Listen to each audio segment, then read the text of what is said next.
প্রার্থনা করি। আমাদের সঙ্গে মহান পিতা ঈশ্বর, তোমার পবিত্র নামে ভালো প্রশংসা করি।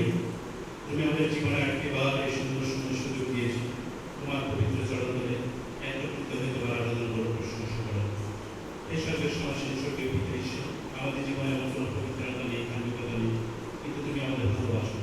সেই ভালোবাসার কারণে প্রভু আজকে তোমার পবিত্র মন্দিরে, তোমার পবিত্র মেজের শুরুতে আমরা দাঁড়াই। তোমার সেই ক্ষত বিক্ষত শরীর, সেই কারণের খুশি প্রভু আমাদের জন্য তুমি দিয়েছো প্রভু। আমরা যেন আরেকটি বার অনুধাবন করতে পারবো তোমার সেই পবিত্র সেই শরীর, তুমি আমাদেরকে যেভাবে আমাদের নিমিত্তে প্রভু তুমি সেই ক্রুশে হত হয়েছ, যেন জীবনের শেষ দিন পর্যন্ত যেন তোমাকে স্মরণ করতে পারো। আজকে দিনে সেই তোমার পবিত্র অনুষ্ঠান আমরা গ্রহণ করবো প্রভু, সেই রুটি গ্রহণ করবো, সেই দেহের রুটি গ্রহণ করবো। তুমি আমাদের সত্য